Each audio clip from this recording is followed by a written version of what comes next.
the news, obviously, about Steph, but are there any more details available as far as he's going to go on the trip with us, but he won't play tomorrow, and then we'll just take it day by day.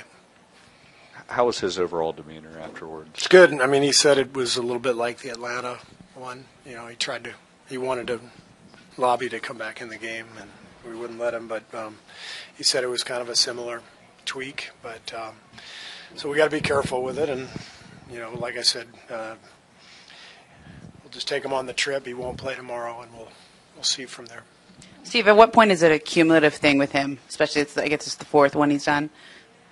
I'm not qualified to answer that. I'm really not. I mean, you know, we'll talk with our training staff the next couple of days and see where we go.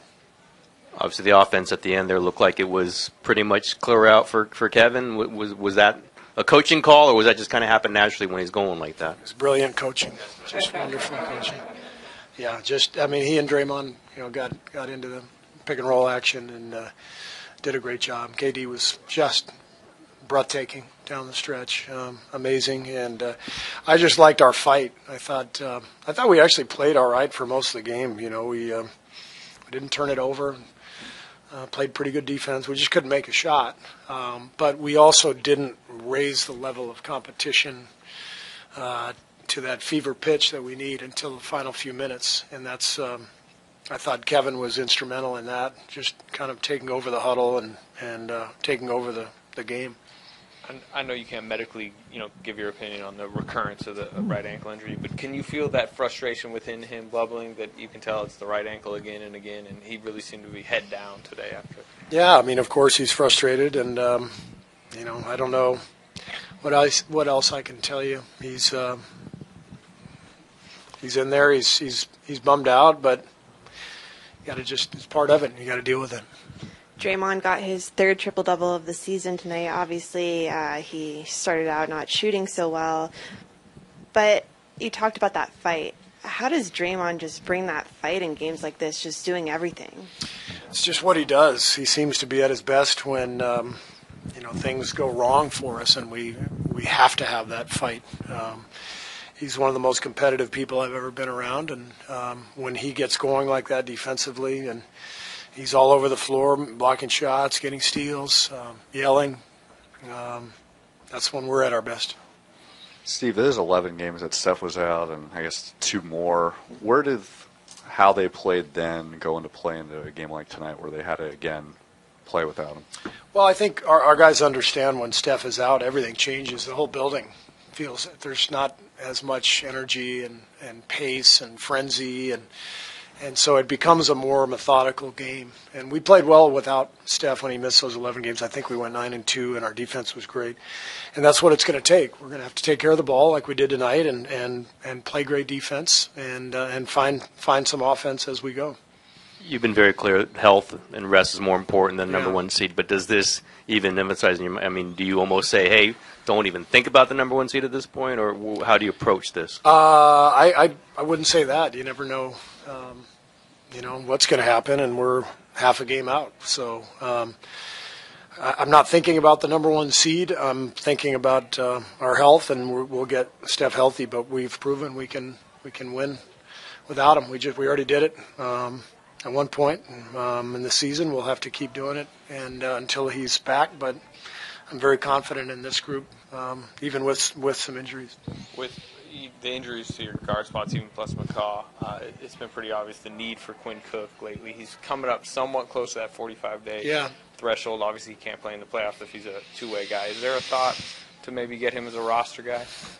Well, we're going to be okay on the days. We've purposely mapped this out, and we're going to be all right. He can stay with us, and once the G League season is over, he can continue to stay with us. And so doing the math, it looks like Quinn should be able to be with us the rest of the way. He can't play in the playoffs based on the rules with the two-way stuff. So I don't anticipate that happening.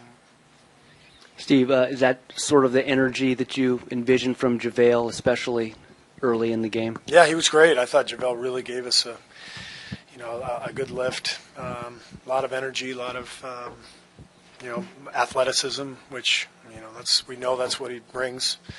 And I thought he played a good game. I thought Nick Young gave us good minutes. Omri hasn't played in a while. Came in, did a good job. So we needed everybody. We played everybody double-figure minutes tonight. You don't see that often, but we needed them all. I guess going back on JaVale, he's played very well, since the All-Star break. Has he put a bid into, I know you said matchups will be involved in the center position, but has he kind of put his bid into the starting role right now? I mean, how many games has he started? 7, maybe, since 7. I mean, since the break, he's started the last 7, and we've won them all, and he's playing well. So, it doesn't mean I'm going to announce that he's the starter the rest of the way. But I've said it many times. We play center by committee. We've got a lot of guys who do different things. Whatever the situation calls for, we'll do. But I like what I'm seeing right now, so we'll stay with him. I'm sure you love Steph's competitiveness and will to play, but when he asked to go back in a game after suffering an injury like that, how much tougher does it make your guys' job? And going forward, judging when to allow him to play, how much tougher does that make? It's not that hard, actually. Chelsea and I have a much better view of the big picture than Steph does. And, of course, he wants to go back in the game. But it's a pretty simple decision. So we just, tell him sorry. And maybe next game. Steve, you go into this game without 4 rotation players. You lose Steph early. First of all, what does it say that you guys are able to grit a game out like this? And the other part is, on the other guys, is there any knowing when they might be able to go again? Guys like David and Andre and those guys. I would call David and Andre day-to-day. And obviously we don't know with Steph beyond tomorrow. So, yeah, they're all kind of day-to-day. But I was really pleased with the way everybody stepped up and played. And we still have 3 All-Stars when Steph goes down. We still have a lot of talent. And Kevin Durant took over the game on offense. And Draymond, did his thing defensively. And nobody's going to feel sorry for us because we only have 3 All-Stars left when Steph goes out.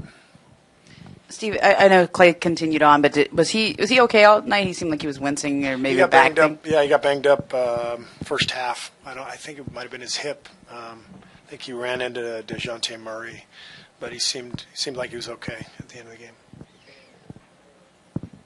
All right, thanks.